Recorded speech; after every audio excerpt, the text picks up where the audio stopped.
السلام علیکم ورحمۃ اللہ۔ بسم اللہ الرحمن الرحیم۔ حضرت علی رضی اللہ تعالیٰ عنہ نے فرمایا، بہترین ہم سفر کی سب سے بڑی خاصیت یہ ہے کہ وہ آپ سے اختلاف اور ناراضگی کے باوجود بھی آپ کا خیال رکھنا اور فکر کرنا نہیں چھوڑتا۔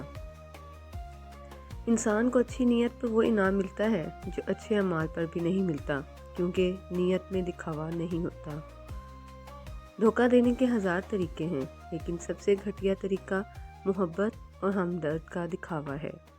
نفرت گناہ سے کرو، گناہ کرنے والے سے نہیں، شاید تمہاری محبت میں آ کر وہ گناہ کرنا چھوڑ دے۔ پریشانی خاموش رہنے سے کم، صبر کرنے سے ختم اور شکر کرنے سے خوشی میں بدل جاتی ہے۔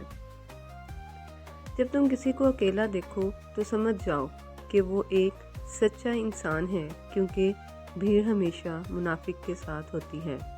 کبھی کسی کے سامنے اپنی صفائی پیش نہ کرو، کیونکہ جسے تم پر یقین ہے اسے ضرورت نہیں، اور جسے تم پر یقین نہیں وہ مانے گا نہیں۔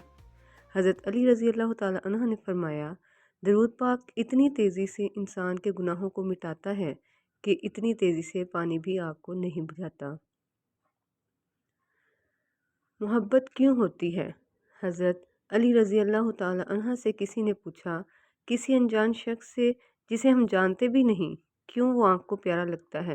حضرت علی رضی اللہ تعالیٰ عنہ نے فرمایا، اللہ تعالیٰ نے دنیا بنانے سے پہلے روحیں بنائیں، پھر ان روحوں کو اکٹھا کیا۔ وہاں جو روحیں ایک دوسرے کے پاس کھڑی تھیں، اس دنیا میں جب وہ آمنے سامنے ہوتی ہیں تو ان سے محبت ہو جاتی ہے۔ Thanks for watching. Please like and subscribe my channel.